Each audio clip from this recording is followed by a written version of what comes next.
Jean-Louis, une semaine après la Chine, direction donc Bahreïn, une piste qui est souvent balayée par les vents. Qui dit piste sablonneuse dit piste piégeuse?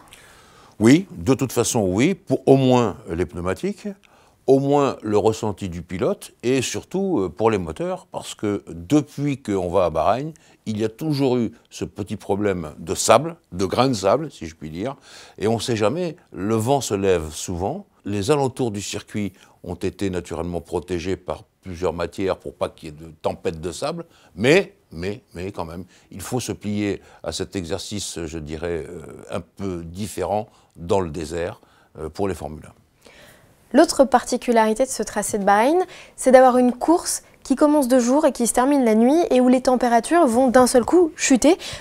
Techniquement, enfin stratégiquement plutôt, c'est difficile à gérer et aussi pour les pneumatiques. Notamment pour les pneus bien entendu, pour le moteur, pour tout ce qui est refroidissement du moteur, parce qu'à un moment donné, il faudra bien que le moteur ne soit pas trop froid. Également les pneus, vous l'avez dit, également les freins. Je rappelle que sur ce plan-là, Bahreïn, c'est l'un des étalons, avec Montréal, de ce qu'il faut en Formule 1 pour le freinage. Et je vais rajouter une dernière difficulté pour les pilotes, car on démarre au crépuscule, donc il y a encore de la lumière, et tout d'un coup, ça bascule dans le noir et dans l'éclairage électrique, et là, c'est un peu différent, donc il y a ce problème-là aussi à régler pour les pilotes. Les monoplaces en manque de motricité seront clairement en difficulté.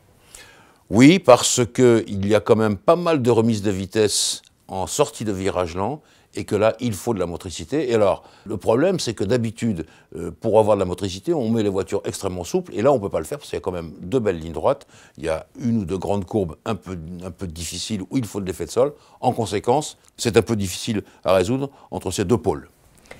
Vous évoquiez les virages un peu touchy. Le 9 et le 10 sont très importants à gérer? Oui, parce que c'est de gauche. Le premier, c'est une courbe normale, sauf qu'elle est en dévers, donc vous avez tendance à aller vers l'extérieur. Et puis tout d'un coup, le deuxième, ça referme complètement, c'est une épingle. Et là, il y a souvent des problèmes, parce que on passe trop au large, ou on arrive un peu trop vite, et on est souvent un peu dans le décor, et même quelquefois complètement dans le décor. Donc il faut faire attention à ces deux virages, ce sont les deux plus importants du circuit, bien sûr avec les deux virages qui précèdent les deux lignes droites, là où il y a du DRS. Je sais que vous n'aimez pas les pronostics, mais on va quand même y jouer. Mercedes ou Ferrari? Voilà, c'est ça l'histoire. Donc, on va voir, au terme de ce Grand Prix, ils vont se départager. Quel est celui qui va faire le pas en avant? Et celui qui va faire le pas en avant sur ce plan-là, ça peut être Mercedes. Mercedes, c'est un circuit qui lui convient assez bien. Une voiture à empattement long. Il n'y a pas besoin de beaucoup de maniabilité, l'inverse de Monaco, où la Ferrari sera probablement plus habile. Donc c'est là où on va voir ce qui se dessine vraiment pour la saison. Ce n'est pas non plus un circuit comme Barcelone, qui est vraiment un test important pour les Formule 1. Bahreïn, c'est un exercice de style, ça s'arrêtera là. Mais enfin quand même, les points à prendre sont pris. C'est la bombe qui vient de tomber là, à l'heure où nous enregistrons cet entretien. Fernando Alonso ne sera pas au Grand Prix de Monaco, il préfère participer à l'Indy 500. C'est incroyable, les poissons d'avril pourtant c'est terminé. Oui, alors absolument. Alors j'ai regardé ça, j'ai envoyé des SMS, j'ai regardé qui avait envoyé le mail. Il y avait déjà un mail qui nous disait attention, il y a une conférence de presse importante. Effectivement. Et donc, moi je crois tout simplement que pour garder Alonso, McLaren a été obligé de faire cet effort. Et Honda aussi, et de dire, bon, il faut ménager quelque chose pour Fernando, parce que, je reviens à quelques entretiens précédents, il va nous claquer dans les pattes. Moi je crois qu'il a envie de faire ça, ça va le changer. Monaco, il l'a vu sous toutes les coutures. Les 500 miles, vous connaissez mon dicton, hein, on n'a pas vu toute la course automobile tant qu'on n'a pas vu les 500 miles.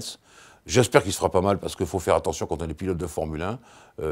Quand on est sur un ovale, si la voiture part un petit peu en sucette, il vaut mieux laisser aller dans le mur. Surtout pas essayer de la rétablir parce que là, on y va pour de bon. Et on se fait mal. Nelson Piquet, Danny Ongais et j'en passe.